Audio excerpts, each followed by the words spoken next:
मुस्कुरा के देख के दुनिया मेरी है, नज़रें झुका के देख के दुनिया मेरी है। वेलकम इंडियन फाइट जंगी। इंडियन फाइट जंगी में आपका स्वागत है। आज हम आखिरी बार बात करेंगे UFC 281 के बारे में। UFC 281 के बारे में क्या हुआ, उन सभी के बारे में बात करेंगे। और UFC 281 के जो मेजर खिलाड़ी थे वो अपनी ज़िंदगी के किस दौर पे खड़े हुए हैं और आगे हम उनसे क्या उम्मीद कर सकते हैं, इस बारे में भी बात करेंगे। इस बारे में भी बात करेंगे कि UFC 281 से पहले कौन खड़ा कहाँ खड़ा था और हम आगे उनको कहाँ खड़ा पा सकते हैं। इन सभी चीज़ों के बारे में बात करेंगे, पर इन सबसे पहले हम एक ऐसे स्टार के बारे में बात करेंगे जो हमारे बीच से चला गया है और जिसकी उम्मीद नहीं थी हमें। मैं आपको उसके बारे में भी बताऊंगा। तो इन सब के बारे में बात करते हैं। चलिए, आगे बढ़ने से पहले सब्सक्राइब करिए, बेल आइकॉन करिए, क्योंकि बेल आइकॉन पे क्लिक करिए, क्योंकि ये यूएफ पता नहीं क्या क्या भूल गया मैं। एनीवेज, अपनों से क्या शर्माना। आगे बढ़ने से पहले सब्सक्राइब करके बेल आइकॉन में क्लिक करिए, क्योंकि ये एमएमए का सबसे नॉलेजेबल चैनल है। मैं आपको सिर्फ एक बात की गारंटी देता हूँ और वो है नॉलेज। तो सबसे पहले तो मैं उन लोगों का सॉरी बोलना चाहूँगा जिनके लिए मैं पोस्ट फाइट वीडियो नहीं बना पाया। कारण ये था कि दोस्त, मैं सफ़र कर रहा था, बड़ी मुश्किल से तो फाइट देख पाया। और वैसे भी मेन इवेंट जो है मैंने बाद में देखा, ठीक है, क्योंकि वो जब मेन इवेंट आया तब तक मेरे सिग्नल जा चुके थे मोबाइल के। एनीवेज, और थैंक यू बोलना चाहता हूँ मैं उन लोगों को जिनने इतनी मेहनत की और आके मेरे को बोला कि आपका प्रेडिक्शन बिल्कुल सही था, ये और वो। बहुत से लोग, मतलब मैं उम्मीद नहीं कर सकता था कि ऐसे भी मेरे ऑडियंस में सब्सक्राइबर्स होंगे। पहले भी एक दो बार ऐसा हुआ, पर इस बार कम से कम मेरे को 30 मैसेज आए, 30 कमेंट आए फाइट के बाद कि आप बिल्कुल सही थे। मतलब आई एम ओवरवेल्म्ड कि आप लोगों ने फाइट देखी और वापस से मेरे वीडियो में आके कमेंट किया, यानी कि आपने एफर्ट की। और इस सब के लिए मैं आपका शुक्रगुजार हूँ।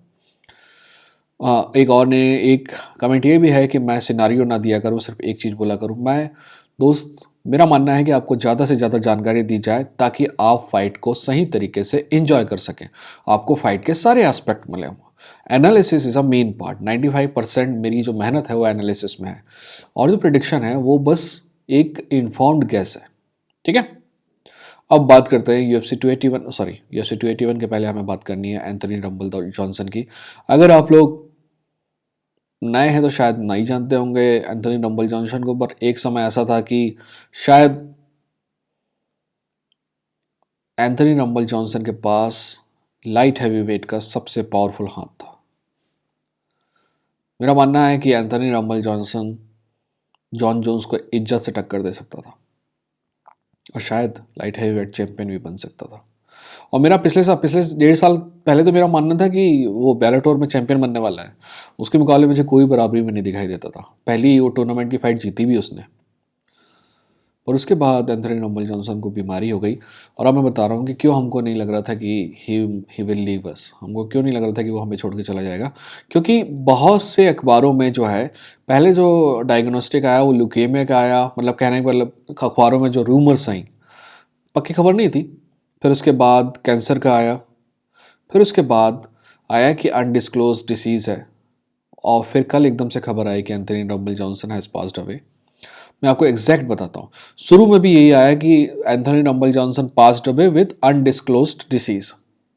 बाद में खबर जब क्लियरिफाई हुई तो वो ये हुआ कि cause of the death was organ failure due to non Hodgkin's lymphoma haemophagocytic lymphohistiocytosis, ये बीमारी का नाम है। ऑनेस्टली, मैंने जब कभी एंथनी रंबल जॉनसन को जब कभी प्रेस कॉन्फ्रेंस में देखा है या फाइटर्स की जो स्कफल होती है उसमें देखा है, जब कभी भी देखा है, कोई इंटरव्यू में देखा, he comes out as a gentleman. तो एमएमए की दुनिया ने एक जेंटलमैन खो दिया। उसके लिए rest in peace Anthony Rumble Johnson, and thank you for the memories. ठीक है, हम एलेक्स परेरा के बारे में एंड में बात करेंगे, क्योंकि मैं चाहता हूँ कि कार्ड को हम प्रीलिम से लेके एंड तक, मेन इवेंट तक जाएं, ऐसे जाएं और देखें कि ये जो फाइटर्स हैं इनमें से जो इंपॉर्टेंट फाइटर है उनकी जगह कहाँ पे है। ठीक है, सबसे पहले बात करते हैं डोमिनिक रेयस की। डोमिनिक रेयस ने एक और फाइट लूज़ कर दी। मैं ये नहीं कह रहा कि रायन स्पान उस लेवल का नहीं है या कुछ भी, पर मैं ये वीडियो में रायन स्पान, मेरे को नहीं लगता है कि रायन स्पान में चैंपियनशिप पोटेंशियल है। बट हमको सभी को पता है कि डोमिनिक रेस में चैंपियनशिप पोटेंशियल है। ज़िंदगी में एक मोड़, एक हार आपकी ज़िंदगी को कैसे कन्वर्ट कर सकती है, ये सिखाता है एंथोनी रम्बल जॉनसन का अब तक का कैरियर। मेरा मानना है कि एंथोनी रम्बल जॉनसन की फ़ाइट जब जॉन जोन्स से हुई थी, sorry for phone call, Anthony Rumble Johnson की फ़ाइट जब जॉन जोन्स से हुई थी तो जॉन जोन्स उस फाइट में हारा था। मैं उस फाइट को 7 बार देख चुका हूँ और हर बार मैं सिर्फ एक ही डिसीजन में पहुँचता हूँ कि जॉन जोन्स की हार हुई थी। उस फाइट के बाद शायद बेईमानी की वजह से या फिर हार की वजह से डोमिनिक रेस का माइंडसेट चेंज हो गया। उसके बाद एक के बाद एक डोमिनिक रेस की हार होती गई। एक समय डोमिनिक रेस चैंपियन बन सकता था और दूसरे अब ऐसा लग रहा है कि एक और हार के साथ वो यूएफसी से ही बाहर हो जाएगा। तो मैं यही विश करता हूँ कि डोमिनिक रेस वापस से, क्योंकि डोमिनिक रेस पहले से कहीं बेहतर कैंप में है। डोमिनिक रेस ग्लोवर के इशारे के कैंप में है और इस फाइट में उसको ज़्यादा मौका नहीं मिला कुछ भी दिखाने का, but I think he can get better. और मैं उम्मीद करता हूँ कि डोमिनिक रेस पहले से बेहतर होगा और हमें कुछ दिखाएगा। अब फ्रैंकी एडगर की बात करते हैं, जो बहुत ज़्यादा दुख के साथ कहना पड़ रहा है कि आखिरी फाइट में भी नॉकआउट हो गया और रिटायरमेंट की घोषणा कर दी है। पर ये सब अच्छे तरीके से किया जा सकता था। डोमिनिक रेस, क्या बुराई है अगर फ्रैंकी एडगर को आखिरी फाइट में, जिस फाइटर ने आपको इतने सारे पेपर व्यू दिया है, इतने सारे लोग उसको पसंद करते हैं, क्या हो जाएगा, आपके बाप का क्या चला जाएगा अगर उसको थोड़ी सी इजी फाइट मिल जाएगी आखिर में। तो सिर्फ नेट डियाज ने 2 pay per view event 1 million cross करें। आपको पता है एक पेपर व्यू इवेंट अगर 1 मिलियन क्रॉस करता तो 300 to 400 बिलियन डॉलर्स की कमाई होती है।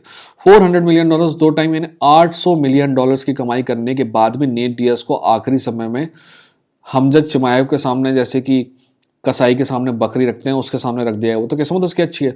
ठीक वैसे ही फ्रैंकी एडगर को इतना खतरनाक तो नहीं दिया Khamzat Chimaev, but fighter was better.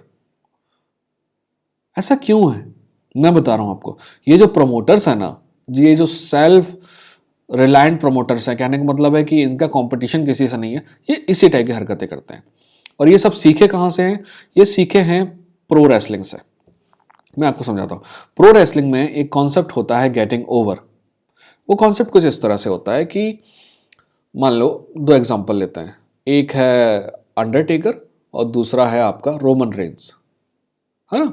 तो अंडरटेकर बहुत टफ फाइटर है, ये है बहुत इज्जत वाला फाइटर है, तो आज उस तक उसकी बहुत इज्जत है। पर जैसे ही वो रोमन रेंस से हारेगा ना, तो रोमन रेंस जो है गेट ओवर हो जाएगा। कहने का मतलब अंडरटेकर के जो चाहने वाले हैं वो रोमन रेंस की इज्जत करने लगेंगे क्योंकि उनके चाहने वाले को उसने हराया। ठीक है, अब अंडरस्टैंड करना ये साइकोलॉजिकली कैसे होता है। अब ये अंडरटेकर है क्योंकि वो तो पहले से डिसाइडेड है, स्क्रिप्टेड है वो।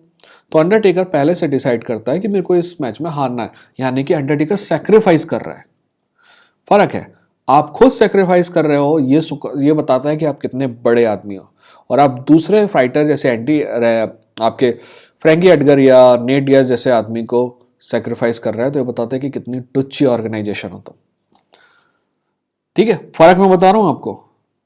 जिम मिलर वाली फाइट दी गई डोनाल्ड कॉबॉय सरोनी को, वो फाइट इजी फाइट थी, बराबर की फाइट थी।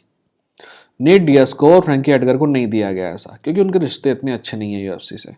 तो आप सबके साथ बराबर वाली हरकतें नहीं करते थे। Anyways, all the best to Frankie Edgar and his team and his family. Frankie Edgar ने एक से एक यादें दी हैं, तो we will cherish those memories. अगली फाइट डैन हुकर की थी। ठीक है, डैन हुकर ने फाइट जीती। टू बी ऑनेस्ट मैं इतना इंप्रेसिव नहीं था। I am not impress with this. अगली फाइट जो है Michael Chandler versus Dustin Poirier की फाइट है। माइकल चैंडलर वर्सेस जस्टिन पोरिये की फाइट में क्या हुआ हम सभी को पता है, पर मैं दोनों फाइटर्स के बारे में बात करना चाहता हूँ। मेरा अपना विचार है कि माइकल चैंडलर अब वेल्टरवेट में जाएगा, क्योंकि आई डोंट थिंक सो कि उसके टाइटल ड्रीम अभी बचे हुए हैं। डस्टिन पोरिये, याद है आपको, ये बोल रहे थे लोग कि नंबर 1 कंटेंडर है, होगा इससे जीतने वाला।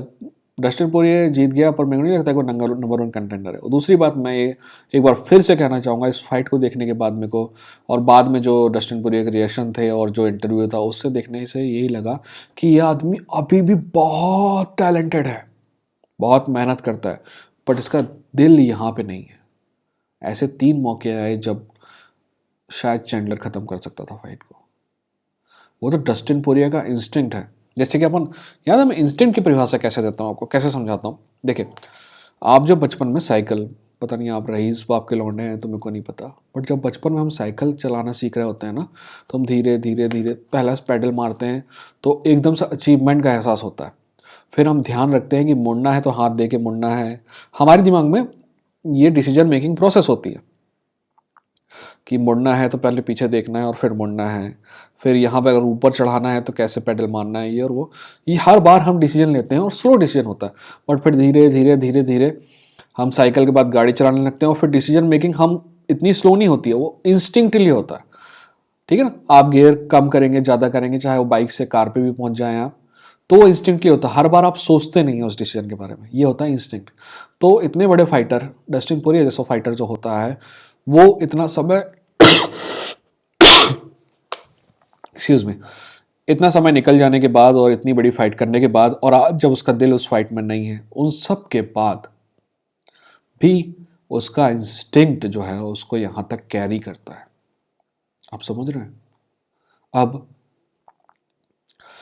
मेरा मानना है कि डस्टिन पोरियर का दिन, मतलब दिल इसमें नहीं है, तो वो जैसे ही कॉन्ट्रैक्ट खत्म होगा, जितने पैसे कमाना चाहेगा डस्टिन कमाएगा और आगे बढ़ेगा। कार्लोस स्पार्जा की बात कर लेते हैं। Carlos Esparza, it just sad. Carlos Esparza थोड़ी देर के लिए तो चैंपियन थे और उसमें भी उसको इज्जत नहीं मिली जैसी मिलनी चाहिए थे।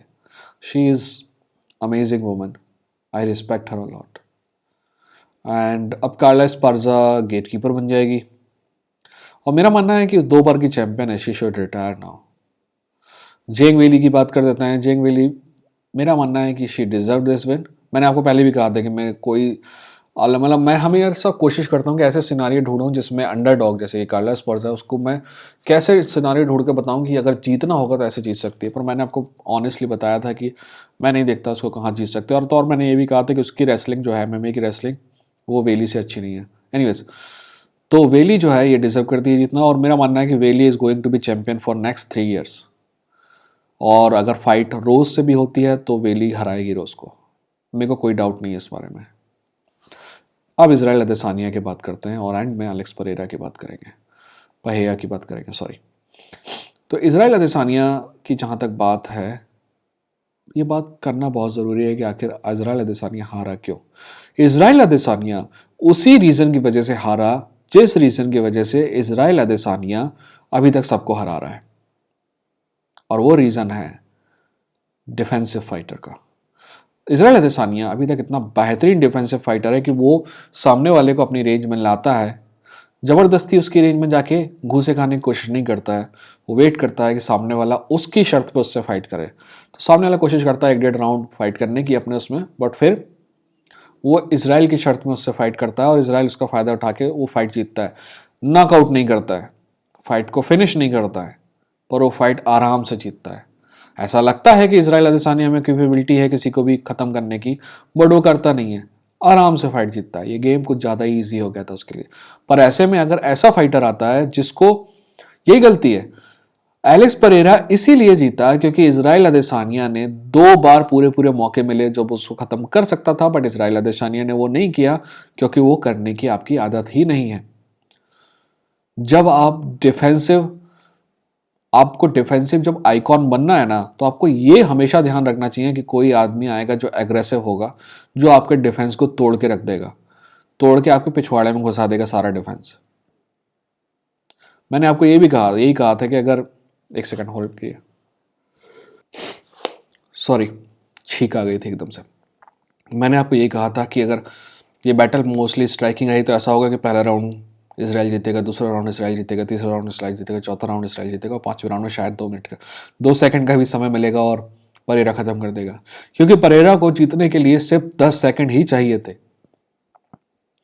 क्या हो अगर उसको आप कैसे उम्मीद कर सकते हैं कि 25 मिनट की फाइट में आपको, आप सामने वाले को 10-15 सेकंड भी बिना डिफेंस के नहीं दे पाएंगे? आप कैसे ये उम्मीद कर सकते हैं कि उसको आप क्लीन शॉट नहीं दे पाएंगे 25 मिनट में?